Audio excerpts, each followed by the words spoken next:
खुलुमबाय आं सिबिरानि ब्रह्म गोजोन फुंबिलिनि बयनिसिमबो गाहाम हामलायनायखौ जासिहरनाय थाबाय नोंथांमोननि थाखाय आं माखासे खौरां लानानै फैबावबाय अन्नानै भिडिअखौ जोबजासिम नायलांदो रंजालि बैसागुनि गिबि सानाव बिटिआरनि सदर सहर क'क्राझार नोगोराव थानाय क'क्राझार सोरखारि गोजौसिन गेजेर फरायसालिनि गेलेग्रा फोथाराव मिरु दुलाराय बर' फरायसा आफाद आरो क'क्राझार जिल्ला दुलाराय बर' फरायसा आफादा जथायै गाजा गोमजायै बैसागु फोरबोखौ फालिदों हाबाफारि बायदियै फुंबिलियाव आफादनि फिरफिलाखौ बिरहोयो मिरु एबसुनि आफादगिरि दिपेन बर' बिथाङा आरो गोजोन खौसेथिनि फिरफिलाखौ बिरहोयो समाज सिबियारि बिबेकानन्द नार्जारि बिथाङा गोदान बोसोर रंजालि बैसागु फोरबोखौ बरायनायजों लोब्बा लाखिनानै दुलाराय बर' फरायसा आफादनि आफादगिरि गाहाय नेहाथारि आरो गुबुन गुबुन बिबाननि बिबानगिरि आरो बिटिसिनि गाहाय प्रमद बर' मावफुं सोद्रोमा रनजित बसुमतारी बिथांमोनहा खौसेयै गोजोन खौसेथिनि थाखाय फारौ बिरहोयो बिटिसिनि गाहाय प्रमद बर' बिथाङा दुलाराय बर' फरायसा आफादनि बानजायनायाव खुंजानाय लांदां बैसागु हाबाफारियाव बाहागो लानानै साफ्रोमबो नोगोरारिफोरनो रंजालि बैसागु फोरबोनि गाहाम हामलायथि बावहरदों बैसागु फोरबोनि गोथार बुब्लियाव दुलाराय बर' फरायसा आफादनि आफादगिरि दिपेन बर' बिथाङाबो गासै रायजो राजाफोरनो गाहाम हामलायथि बावहरदों लोगोसे इयुनाव दुलाराय बर' फरायसा आफादनि मावनो लानाय खामानिफोराव जाफुंसार जानो हाथों होननानै इसोरनाव आरज गाबदों सोनाब बेंगलाव कंग्रेसनि गिदिर खहा सोनाब बेंगलनि मुर्शिदाबादनि शामशेरगंज एसेम्बलि बियाबनि कंग्रेसनि बिजाथि रिजुल हक बिथाङा कभिड-19 जों गाग्लोबजानानै जिउ गोमाबाय कभिड-19 पजिटिभ मोनखांनायनि उनाव बिथां रिजुल हकआ फाहामथायनि थाखाय कलकातानि मोनसे फाहामसालियाव फाहामथाय लादोंमोन नाथाय बिथाङा मैया जोबथा हां लाबाय 11 बोसोर जोबथेसालियाव जोबथेजानायनिफ्राय उदां जाबोनो हानाय बारग' एनटिभिनि लख्रा बसुमतारी बिथाङा बैसागु बोथोरनि गाहाम हामलायनाय बावहरनायजों लोगोसे जोबथेसालियाव थाबोनाय समाव मा दुखु जेंना सहायबोनांदों बिनि सायाव फोरमायथिनानै होदों बिथाङा बुंथिदों दि गोलाव सम जोबथेसालियाव जोबथेजानाय समाव गोबां फोरमायसहायै दुखु सहायबोनांदों न'खरनि बिमा बिफा बिदा फंबाय बिब' बिनानाव बाय बाहागिखौ नायनो लुबैनानै नेनानै थाबाय थायोमोन नाथाय न'खरनि मानसिफोरा जोबथेसालिसिम थांनो रोङैयाव नायनो लुबैब्लाबो नायनो मोनामोन बेनि अनगायैबो जोबथेसालियाव जोबथेजानायफोरनि माखासेफोरनिया बिमा बिफा बिसि फिसा थैजादोंब्लाबो बेखौ नायहैनो मोना जायनि थाखाय उन्दुनानै आरो खना खना जिरायनानै गाबखोमानो गोनां जायोमोन बेनि अनगायैबो बिथाङा बुंथिबावदों दि न'खराव मा जादों मा जायाखै बेनि खौरां होनो थाखाय गावसोरखौनो बेंग्रा पुलिसखौ थिनोमोन बेयावसो बिथांमोनहा खबरखौ मोननो हायोमोन बेनिखायनो बारग' एनटिभिनि जेसेबां जोबथेसालियाव जोबजानानै दङ बिथांमोननि थाब उदां जानायखौनो लुबैयो होननानै फोरमायथिदों बिथाङा लोगोसे दाखालिसो साबा बारग' एनटिभिफोरनि उदां जाबोनायाव बिटिसि सोरखारा जेबो मदद होयियाव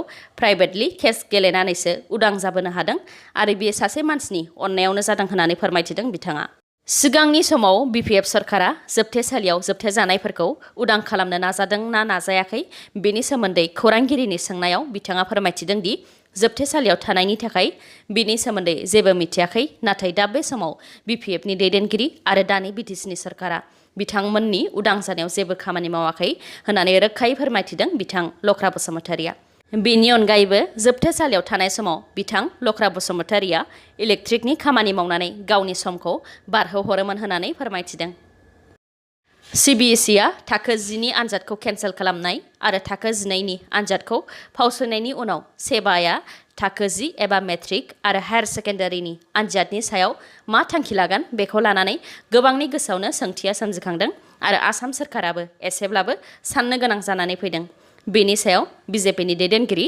डक्टर हेमन्त बिश्व शर्मा बिथाङा बुंथिदों दि मेट्रिक आरो हायार सेकेन्डारि आनजादा दासान्दि जागोनावनो दंथ'यो आनजादनि सप्तासे सिगां कर'ना भाइरासनि गोसारनायनि थासारिखौ नोजोर होनानै आनजादा माब्ला आरो माबायदि खुंजागोन बिनि सायाव गांसे फोसाव बिलाइ फोसावनानै मिथिहोगोन होननानै बुंथिदों बिथां डक्टर हेमन्त बिश्व शर्माया बेनि अनगायैबो बिथाङा बुंथिबावदों दि सिबिएसइआ थाखो 10नि आनजाद खुङालासे फरायसाफोरनि इन्टारनेल एसेसमेन्टखौ नायनानै फरायसाफोरनो मार्क्स होनानै उथ्रिसार होगोन नाथाय सेबाया बेबायदि आनजाद खुङालासे फरायसाफोरनो मार्क्स होनानै उथ्रिसार जाहोनो हानाय नङा मानोना सेबायाव इन्टारनेल एसेसमेन्ट गैया होननानै बुंथिदों बिथाङा लोगोसे आनजाद खुङालासे फरायसाफोरखौ पास खालामनानै होयोब्ला कलेजफोराव माबोरैहाय एडमिशन होगोन होननानैबो बुंथिदों बिथाङा।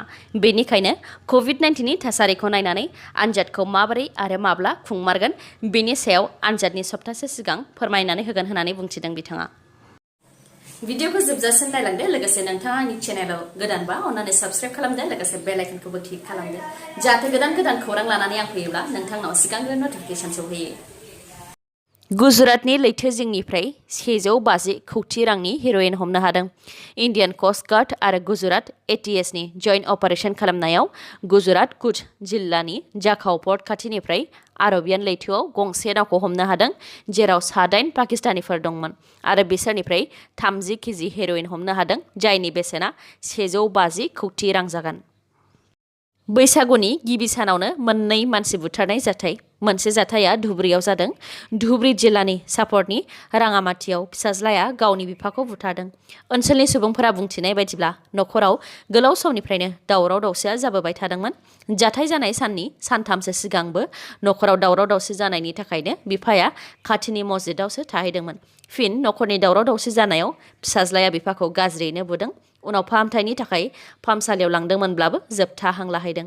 बे दायाव पुलिसआ 3 दायनिगिरिखौ हमदों। मुङा हानिबुल शेख, हानिफ शेख आरो हामिदा बिबि। गुबुन मोनसे जाथाया बक'नि चामारियायाव जादों। 30 बोसोर बैसोनि बिस्वजित बिश्वास बिथाङा थांनाय बुधबाराव गावनि दखान बन्द खालामनानै ओंखारलांदोंमोन। बेनि उनाव मैयानि फुङाव बिथांनि गोथै देहाखौ कामरुप जिल्लानि सिंग्रा दैनि खाथिनिफ्राय बोखांनो हादों। जाथायनि सायाव ओनसोलनि रायजोफोरा बुंथिनाय बायदिब्ला बिस्वजित बिश्वासआ धनन्जय दास मुंनि सासे मानसिनि न'आव मोनायाव पार्टी खालामदोंमोन। बेनि उनावनो बे जाथाया जादों। बेनिखायनो बे केसाव पुलिसआ धनन्जय दासजों लोगोसे गासै 3खौ हमबाय। गुबुन 2नि मुङा हरकान्त दास आरो सन्जय राभा। थांनाय बोसोराव कर'ना भाइरासजों गाग्लोबजानायनि थाखाय रंजालि बैसागो फोरबो खुंनो खाबु मोनाखैमोन। नाथाय देग्लाय गाजा गोमजायै रंजालि बैसागु फोरबो खुंनायखौ नुनो मोन्दों। नाथाय बे बोसोरावबो सोरखारा माखासे थिखानाय आयेननि गेजेरजोंसो बैसागु फोरबोखौ खुंनो गनायथि होदों। मोनानि 11:30 रिंगानिफ्राय सोरबा महरगिरिखौ स्टेज प्रग्राम खालामनायखौ टिभिआव टेलिकास्ट नुयोब्ला फांसन खुंनाय जायगायाव पुलिसआ हेंथा होआलासे थोंजोङै महरगिरि आरो बैसागु खुंग्रा कमिटिनि हेंथायै केस रेजिस्टार खालामनाय जागोन, जायनि थाखाय बिथांमोनहा 3 बोसोरसिम कर्टआव थांलाय फैलाय जानो नांगोन होननानै बुंथिदों डक्टर हेमन्त बिश्व शर्मा बिथाङा। बिनि अनगायैबो बिथाङा बुंथिबावदों दि बैसागु जोबखांनायनि उनावनो आसामाव COVID-19नि गोसारनायखौ होबथानो थाखाय गोख्रोङै राहा लाफिननाय जागोन। अब्लाबो रायजोआव लकडाउन होनाय जानाय नङा होननानै फोरमायथिदों बिथाङा। मानोना लकडाउन होयोब्ला दुखिया नखरफोरा खैफोदाव गोग्लैगोन होननानैबो बुंथिदों। COVID-19नि बांफिननाया नोगोर ओनसोल, जेराव रेल स्टेशन आरो एयारपर्ट दङ, बैफोराव बांसिनै जादों। बेनिखायनो बैफोर ओनसोलाव माखासे गोख्रों आयेन खालामनानै होयोब्लानो COVID-19नि गोसारनाया खम जागोन होननानैबो बुंथिदों बिथाङा। दिनैनि भिडिअ'आ एसेनोसै।